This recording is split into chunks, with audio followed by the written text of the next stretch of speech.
샬롬, 철로 역정 15번째. 무지가 그러나 내 마음과 생활은 잘 일치됩니다. 그러므로 나의 소망은 든든한 근거를 갖고 있는 것이죠. 크리스토는 누가 당신의 마음과 생활이 잘 일치된다고 말했습니까? 내 마음이 내게 말해 주었죠. 내가 도둑인지 아닌지 내 친구에게 물어보라고 한다더니 당신 마음이 당신에게 그렇게 말했다고요? 이 문제에 관한 증거는 오직 하나님의 말씀만이 할 수 있는 것이요. 다른 것들의 증거는 아무 소용이 없습니다. 하지만 선한 생각을 하면 선한 마음이 아닙니까? 또 하나님의 계명에 따라 살면 선한 생활이 아닙니까? 예, 선한 생각을 하면 선한 마음이고 하나님의 계명에 따라 살면 선한 생활이지요. 그러나 그렇다고 생각하는 것과 실제로 그렇게 행하는 것은 전적으로 별개의 문제죠. 그렇다면 당신은 무엇이 선한 생각이고 무엇이 하나님의 계명에 따라 사는 생활이라고 보십니까?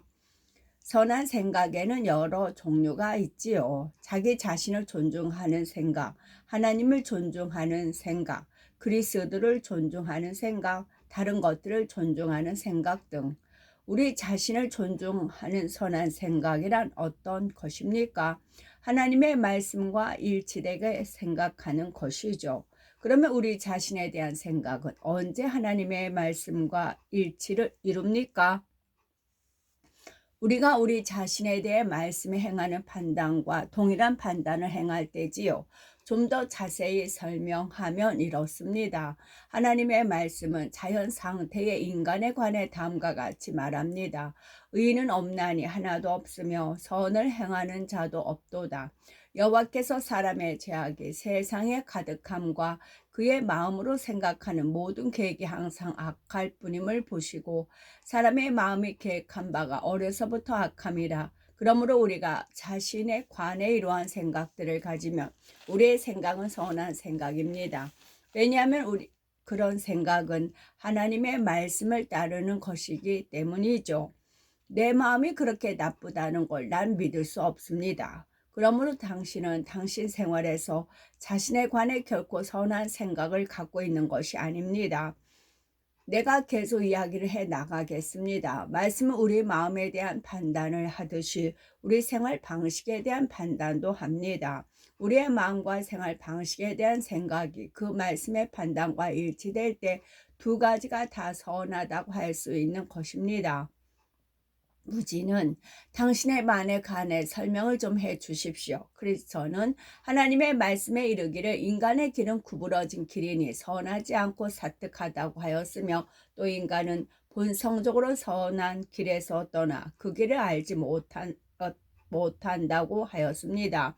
어떤 사람이 자신의 길을 이와 같이 생각할 때, 즉 지각이 있고 겸손하게 자신의 길을 생각할 때 그는 자신의 길에 관한 선한 생각을 갖고 있다 할 수 있습니다.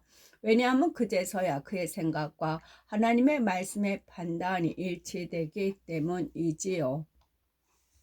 무지는 하나님에 관한 선한 생각은 무엇입니까? 우리 자신에 관한 이야기를 할 때도 말했듯이 하나님에 관한 우리의 생각이 그에 관한 하나님의 말씀과 일치될 때 그 생각은 선합니다. 즉 우리가 말씀에서 가르치는 대로 하나님의 존재와 속성에 관해 생각할 때 그러합니다. 그의 존재와 속성에 관해서는 내가 여기서 길게 이야기할 수 없습니다. 다만 우리와 연관시켜 하나님의 속성을 간단히 말씀드리자면 그는 우리 자신보다도 우리를 더 잘 아시며 우리가 우리 자신 속에서 아무것도 발견하지 못할 때도 우리 속에서 죄를 보실 수 있습니다. 또 그는 우리의 가장 깊은 생각을 아시며 우리의 마음을 속속들이 훤히 들여다보실 수 있습니다. 우리의 모든 의는 그의 코 앞에서 악취를 풍길 뿐이며 아무리 우리가 최선의 행위를 다한다 해도 그의 앞에 자신 있게 설 수는 없습니다. 우리가 이렇게 생각할 때 하나님에 관해 올바르게 생각하는 것입니다. 무지는 당신은 내가 하나님을 나보다 더 멀리 보지 못하는 분으로 여기는 바보인 줄 아십니까? 그리고 나는 내 최선의 행위를 통해 하나님께 나아가려는 짓 따위는 하지 않습니다. 그렇다면 당신은 어떻게 하나님께 나가야 한다고 여기십니까? 간단히 말해서 의롭다 하심을 얻기 위해 그리스도를 믿어야 한다고 여깁니다. 그래요. 당신은 그리스도의 필요성을 깨닫지 못하면서도 그리스도를 믿어야 한다고 생각하십니까? 당신은 자신의 원래적 약점과 현실적 약점을 깨닫지 못하고 있습니다. 당신 자신과 당신 행위에 대해 그런 견해를 갖고 있으면 하나님 앞에서 의로움을 주시는 그리스도의 개인적 의가 필요하지 않게 되지요. 그런데도 당신은 자신이 그리스도를 믿고 있다고 말하는 겁니까? 하지만 나는 모든 것을 잘 믿고 있습니다. 어떻게 믿고 있습니까? 나는 그리스도께서 죄인들을 위해 죽으셨음을 믿습니다. 그리고 그의 율법에 대한 나의 순종을 은혜롭게 받아주심으로써 나를 하나님 앞에서 의롭다 하시고 저주에서 건져 주실 것을 믿습니다. 다시 말해서 그리스도께서는 자신의 공로를 통하여 나의 종교적 행실들이 아버지께 연락되게 하시며 이로써 나를 의롭게 만드시리라는 것입니다. 그러한 당신의 신앙 고백에 대해 답을 해봅시다. 첫째로 당신은 환상적인 믿음을 갖고 있습니다. 왜냐하면 그런 믿음은 하나님의 말씀 어디에도 기록되어 있지 않기 때문이지요. 둘째로 당신은 거짓된 믿음을 갖고 있습니다. 왜냐하면 당신은 그리스도의 개인적 의로부터 의로움을 취해 그것을 당신 자신에게 적용시키고 있기 때문입니다. 셋째로 이 믿음은 그리스도를 당신 인격에 대한 칭의자가 아니라 당신의 행위에 대한 칭의자로 만듭니다. 그러면 당신의 행위가 당신 인격보다 중요한 셈이 되므로 이러한 믿음은 거짓된 것입니다. 넷째로 따라서 이 믿음이 기만적인 것이며 전능하신 하나님의 심판날에 당신은 이로 인해 진노를 받게 될 것입니다. 왜냐하면 진정으로 의롭다함을 주는 믿음은 영혼으로 하여금 율법에 의해 상실된 자신의 위치를 깨닫고 그리스도의 의로 달려가 거기서 피난처를 찾게 만드는 것이기 때문이지요. 여기서 그리스도의 의란 하나님으로 하여금 당신의 순종을 받아들이사 의롭다함을 주시도록 만드는 은혜의 행위가 아니라 우리에게 요구되는 바를 우리를 위해 행하시고 또 당하시는 가운데 이루어지는 율법에 대한 그의 개인적인 순종입니다. 진정한 믿음은 이러한 의를 받아들입니다. 또 이 의의 치마폭에 의해 영혼은 그 수치를 가리게 됩니다. 그리고 이를 통해 우리는 하나님 앞에 흠없이 설 수 있으며 영접함을 얻고 정죄를 모면할 수 있습니다. 무지가 뭐라고요? 당신은 그리스도께서 우리 없이 다만 그의 인격 안에서 모든 일을 이루셨다고 주장하는 것입니까? 그런 독단적인 착상은 열망의 고삐를 느슨하게 만들며 우리를 마음에 원하는 대로 살게 만들 것입니다. 왜냐하면 우리가 어떻게 살아가든 만약 믿기만 하면 그리스도의 개인적 의에 의해 의로움을 얻게 될 테니까요. 당신의 이름처럼 참 무지하군요. 당신의 그 대답이 이를 입증해 줍니다. 당신의 의로움을 주는 의가 어떤 것인지 또 어떻게 하면 믿음으로써 당신의 영혼을 하나님의 무서운 진노로부터 구할 수 있는지 모르고 있군요. 예, 당신은 이 그리스도의 의를 믿는 믿음의 참 구원의 능력에 대해서도 모르고 있습니다. 그 힘은 우리의 마음을 그리스도 안에서 하나님께 굴복하게 만들며 그의 이름과 그의 말씀, 그의 길과 백성을 사랑하게 합니다. 당신은 무지하게도 이런 생각을 전혀 하지 못하시는군요. 소망이 그에게 하늘로부터 계시된 그리스도를 본 적이 있는지 물어보세요. 뭐라고요? 당신은 계시 정말 좋아하는군요. 나는 당신들처럼 계시 운운하는 사람들은 정신이 약간 나갔다고 믿어요. 아니 왜요? 그리스도는 하나님 안에 감추어져 있어 육체의 자연적 이해력으로는 그를 파악할 수가 없기 때문에 하나님 아버지께서 그를 계시해 주시지 않으면 사람들을 통해서는 그를 알고 구원에 이를 수가 없습니다. 무지는 당신은 그렇게 믿지만 나는 그렇게 믿지 않아요. 내 머릿속에는 당신처럼 많은 변덕스러운 생각이 들어있지는 않지만 그래도 나는 내 마음이 당신의 믿음보다 더 낫다고 확신합니다. 크리스천이 내가 한마디만 하게 해 주십시오. 당신이 이 문제를 그렇게 가벼이 말해서는 안 됩니다. 내가 단언하건대 방금 내 선한 친구가 이야기했듯이 아버지의 계시 없이는 어느 누구도 예수 그리스도를 알 수 없습니다.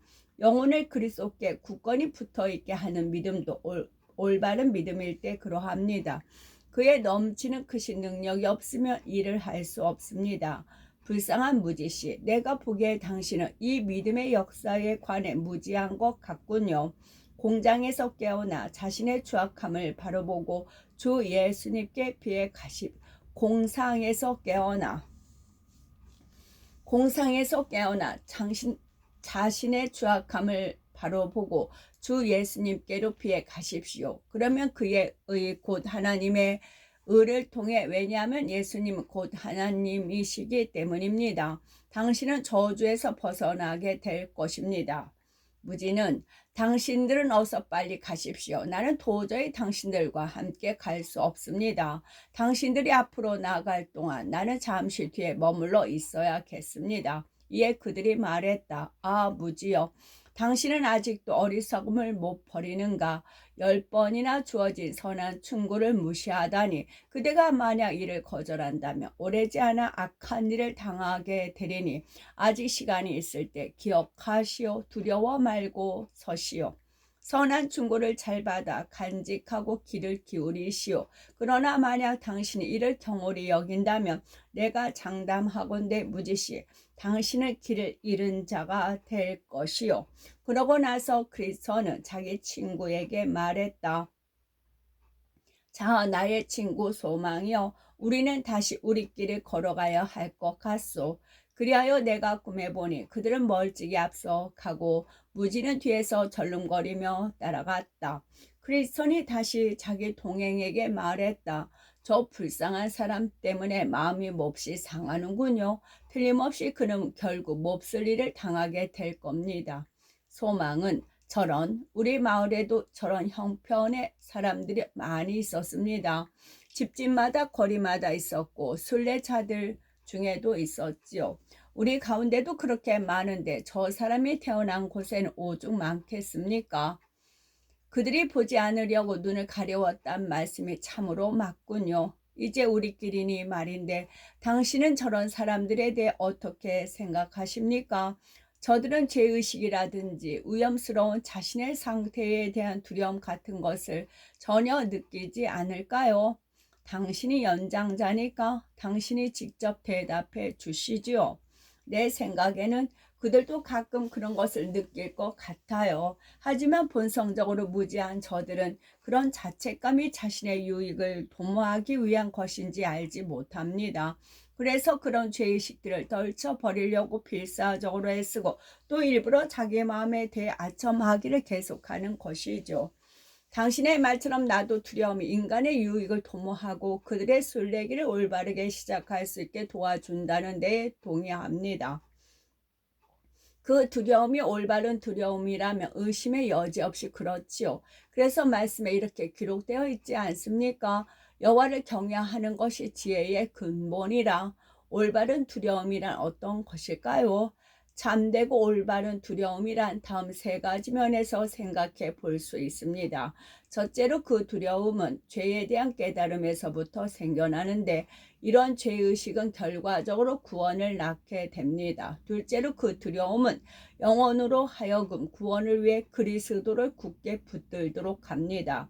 셋째로 그 두려움은 영혼으로 하여금 하나님을 크게 경외하게 하며 그의 말씀과 길을 예정 있게 지키게 하고 거기서 벗어나 좌로나 우로나 치우치는 일을 못하게 막지요. 즉 하나님을 모욕하는 일이나 화목을 깨는 일, 성령을 슬프게 하는 일, 원수로부터 비난받을 만한 일을 피하게 합니다. 맞습니다. 참 올바른 말씀을 하셨어요. 그런데 우리가 거의 다 마법의 땅을 벗어났나요? 왜요? 이 대화가 지루합니까? 천만에요. 하지만 우리가 어디쯤 와 있는지 궁금한데요. 아직 3km 정도 더 가야 합니다. 이제 다시 우리가 하던 이야기로 돌아갑시다. 무지한 자들은 이렇게 두려움으로 이끄는 죄의식이 자기네 유익을 도모하기 위한 것인 줄 모르고 이를 떨쳐버리려 필사의 노력을 하지요. 그들은 죄의식을 떨쳐버리려 어떤 노력을 하나요? 첫째로 그들은 죄의식이 실제로 하나님으로부터 옴에도 불구하고 이를 마귀로부터 오는 것처럼 여깁니다. 그래서 그 죄의식이 자신들을 멸망시킬 것처럼 생각하고 이를 거부합니다. 둘째로 그들은 그 두려움이 자신들의 믿음을 해칠까봐 걱정합니다. 애석한 일은 그들이 자신들에게 전혀 믿음이 없다는 사실을 모른다는 것이지요. 그래서 그들은 마음을 완악하게 먹고 그 두려움을 거부합니다. 셋째로 그들은 아무것도 두려워해서는 안 된다는 주제 넘은 생각을 갖고 있습니다. 그래서 두려움이 있어도 그렇지 않은 척 가장합니다. 넷째로 그들은 이 두려움이 자신들의 알량하고 낡은 자존심을 손상시킬까봐 온 힘을 다해 이를 막으려 합니다. 이 중 어떤 것은 실감이 갑니다. 나도 자신을 깨닫기 전까지는 그렇게 했으니까요. 그리스도는 자 이제 우리 이웃 무지에 관한 이야기 이 정도 하고 다른 유익한 문제로 넘어가 봅시다. 소망은 좋습니다. 하지만 이번에도 당신이 먼저 시작하십시오. 그리스도는 당신은 10년쯤 전에 종교적으로 앞장서서 활동하던 임시라는 사람을 아십니까? 알다마다요. 그는 정직의 도시에서 3km쯤 떨어진 은혜 없는 이란 곳에서 배반이란 사람과 이웃하여 살았지요. 맞습니다. 그들은 한 지붕 아래서 살았지요. 그 사람은 한때 크게 각성한 적이 있었지요. 내가 믿기에 그는 당시에 자기 죄와 그로 인해 야기될 보응에 관해 약간 깨달았던 것 같습니다. 나도 그렇게 생각합니다. 우리 집은 그의 집에서 5km도 채 안 떨어져 있었는데 그는 종종 나를 찾아와 많은 눈물을 흘리곤 했지요. 진정으로 나는 그를 불쌍히 여겼으며 그에 대한 소망도 적잖이 갖고 있었습니다. 하지만 주여 주여라고 외치는 사람들이 다 같은 사람들은 아니더군요. 그리스도는 그는 언젠가 나를 찾아와서는 자기도 순례길을 가기로 결심했다고 말했지요. 그러나 갑자기 그는 자기 구원이란 사람과 친해지더니 나와 사이가 멀어지게 되었습니다. 소망은 이제 우리가 그에 관한 이야기를 하게 되었으니 그를 비롯한 여러 사람들이 갑자기 되돌아서는 이유를 좀 생각해 보고 싶습니다. 예, 그건 큰 유익이 될 것입니다. 형제가 한번 말해 보시지요. 내 판단으로는 거기에는 4가지 이유가 있다고 봅니다. 첫째로 그들의 양심은 깨우침을 받았지만 그들의 마음은 아직 변화되지 않았기 때문입니다. 그러므로 죄책감이 약해지자 종교심도 희박해져 자연히 다시 옛길로 돌아가게 된 것입니다. 우리가 개를 볼 때 그렇지요. 개는 병이 들면 자기가 먹었던 것을 다 토해내고 말지요. 그러나 개는 자기의 자유의사로 이렇게 하는 것이 아니라 만약 개에게도 자유의사가 있다면 배가 아프기 때문에 이렇게 하는 것입니다. 그러다가 만약 병이 낫고 배가 편안해지면 자기가 토해낸 것들에 대해 완전히 욕심이 끊어진 것이 아니므로 다시 그 토설물을 먹어치웁니다. 그러므로 다음과 같은 말씀이 사실입니다. 개가 그 토하였던 것에 돌아가고 그러므로 내가 말하건대 그들은 오직 지옥의 고통에 대한 의식과 두려움 때문에 하늘나라에 대해 열심을 내다가 지옥에 관한 의식과 저주의 두려움이 시들해지면 하늘나라와 구원에 대한 열망도 시들해진 것입니다. 죄책감과 두려움이 사라지며 하늘나라와 행복에 대한 욕망도 사라지고 그들은 다시 옛날 길로 되돌아가게 됩니다. 둘째로 또 다른 이유는 그들이 비천한 두려움에 너무 사로잡혀 있기 때문입니다. 이 비천한 두려움이란 사람에 대한 두려움을 말하는 것입니다. 사람을 두려워하면 올무에 걸리게 되거니와 그리하여 그들은 지옥의 화염이 그들의 귓가에서 이글거릴 때에는 하늘나라에 대해 열렬한 것 같아 보이지만 일단 그 공포가 다소 약해지면 다른 생각을 하게 됩니다. 즉 모든 것을 내어버리는 모험을 하지 말고 왜냐하면 그들은 이것이 어떤 것인지 모르기 때문이지요. 적어도 피할 수 있는 불필요한 고통을 피하는 편이 현명하다고 생각입니다. 그리하여 그들은 다시 세상에 빠지게 되는 거죠. 셋째로 종교에 의지한다는 수치심이 그들이 나약하는 데 걸림돌이 되기도 합니다. 교만하고 오만한 자들의 눈에 종교는 천박하고 지옥스러워 보입니다. 그러므로 지옥에 대한 느낌과 진노에 대한 두려움이 사라지면 다시 옛날 길로 치닫게 되는 것입니다. 넷째로 죄책감을 느끼고 두려운 생각을 갖는다는 것은 그들에게 몹시 우울한 일입니다. 그래서 그들은 직접 일이 터지기 전까지는 자신의 비천함에 대해 잘 생각하려 하지 않습니다. 그 일을 처음 보게 될 때 만약 그가 보기를 사모하고 있었다면 곧 의로우신 자에게로 도피하여 안전함을 얻을 수도 있겠지만 내가 앞에서 잠깐 언급하였듯이 그들은 죄책감과 두려움을 느끼기 싫어하기 때문에 일단 하나님의 진노와 공포에 대한 각성이 사라지면 다시 마음을 완악하게 먹고 더욱더 자신들을 완악하게 만드는 길로 애써 나아가는 것이지요. 당신이 참 잘 지적해 주었습니다. 정말 그 모든 근본적인 원인은 마음과 의지의 변화가 없기 때문입니다. 그러므로 그들은 마치 판사 앞에 서 있는 죄인 같다고 할 수 있지요. 죄인들은 두려워 떨면서 마치 마음으로 깊이 회개하는 것처럼 보입니다. 그러나 근본적으로 그 두려움은 교수대에 대한 두려움이요. 자기가 지은 죄에 대한 혐오감은 없습니다. 그러므로 이들이 다시 자유를 얻게 되면 도둑과 사기꾼 기질이 되살아나게 됩니다. 반면 만약 그들의 마음이 진정으로 변화되면 그렇게 하지 않습니다. 이제 내가 그들이 되돌아가는 이유를 이야기했으니 당신이 그들이 되돌아가는 양상에 관해 이야기해 주시겠습니까? 기꺼이 그러죠. 우선 그들은 자기가 가지고 있던 하나님에 관한 기억과 죽음, 장래의 심판에 관한 생각들을 떨쳐버립니다.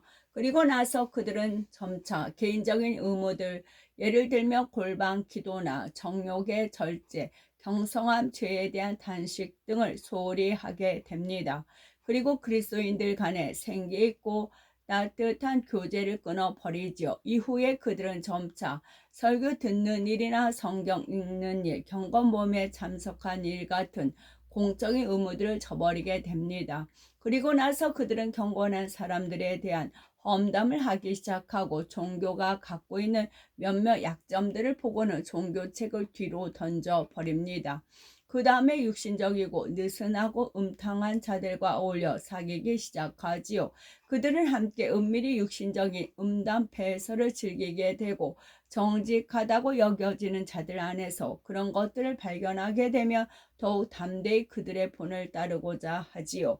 이후에 그들은 공개적으로 작은 죄들을 범하기 시작합니다. 그래서 마음이 굳어지면 완전히 본색을 드러내게 됩니다. 마음이 굳어지면 완전히 본색을 드러내게 됩니다. 그러면 다시 비참한 깊은 소용돌이 속에 휘말려 만약 은혜의 기적이 일어나지 않는 한 그들은 자기 기만 속에서 영원히 멸망을 당하게 되는 것입니다. 20번 순례자들이 상쾌한 뿔라 땅을 지나 안전하게 죽음의 강을 건너자 영광스러운 천국으로 영접되어 들어간다. 꿈에 내가 보니 이제 순례자들은 마법의 땅을 벗어나 뿔라 회복된 이스라엘을 상징하는 뿔라 땅에 들어갔다. 그곳의 공기는 매우 맑고 상쾌했으며 길은 그 지방을 똑바로 가로지르고 있었다.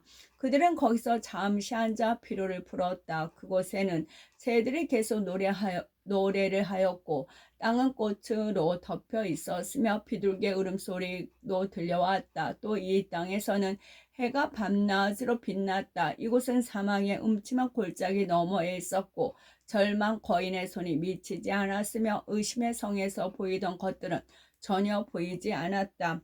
여기서 그들은 자신들이 가고자 하는 성의 모습을 잘 볼 수 있었다. 그리고 그들은 이곳에 살고 있는 사람들도 몇 명 만났다. 이곳은 천국의 경계선에 있었기 때문에 빛나는 자들이 자주 걸어 다녔다. 이곳에서는 또한 신랑과 신부 사이에 약혼이 새로이 갱신되었다. 참으로 여기서는 신랑이 신부를 기뻐한 같이 그 하나님이 그들을 기뻐하셨다. 여기서 그들은 곡식과 포도주의 궁핍을 느끼지 않았다. 이곳에는 그들이 순례 중에 구하였던 것들이 풍성히 있었기 때문이었다. 여기서 그들은 천성에서부터 울려 나오는 커다란 음성을 들을 수 있었다. 너희는 딸 시온에 이르라. 보라, 네 구원이 이르렀느니라. 보라, 상급이 그에게 있고 보응이 그 앞에 있느니라. 이곳에 사는 사람들은 자신들을 가리켜 거룩한 백성, 주님의 구속받은 자, 주께서 찾으신 자 등으로 불렸다. 이제 그들은 이 땅을 걸으면서 예전의 천성으로부터 멀리 떨어진 곳을 걸을 때보다 더 큰 기쁨을 느꼈다. 또 천성에 가까이 가면 갈수록 그곳의 모습은 좀 더 뚜렷이 볼 수 있었다. 그곳은 진주와 여러 보석들로 세워져 있었으며 거리는 모두 금으로 포장되어 있었다. 이렇게 천성이 지닌 자연적 영광과 또 거기에서 반사되는 태양빛 때문에 그리스도는 상사병에 걸려 버렸다. 소망도 그 병 때문에 한두 번 발작을 일으켰다. 그리하여 그들은 격통을 참지 못하고 거기 잠시 누워 외쳤다. 너희가 내 사랑하는 자를 만나거든 내가 사랑함으로 병이 낫다고 하려무나. 그러나 병이 차도를 보여 약간 힘을 얻을 수 있게 되자 그들은 계속 길을 걸어 점점 더 천성에 가까이 나아갔는데 도중에 보니 과수원과 포도원과 정원이 있고 그 문은 큰 길 쪽으로 활짝 열려 있었다. 두 사람은 이곳을 지나는데 과수원지기가 길가에 서 있었다. 순례자들이 그에게 물었다. 이 훌륭한 포도원과 정원은 누구의 것입니까? 그가 대답했다. 이것들은 임금님의 소유인데 임금님께서는 스스로 즐기시고 또 순례자들의 휴식을 위해 이것들을 가꾸시지요. 그러고 나서 과수원지기는 포도원 안에서 정에 들이고는 맛 좋은 과일들로 목을 축이라고 권하였다. 또한 그는 두 사람에게 왕의 산책로와 정자들을 보여주었다. 그들은 기뻐하면서 정자에 누워 잠을 잤다. 내가 꿈에 보니 그들은 잠을 자면서 여행을 할 때보다 더 많은 이야기를 나누었다.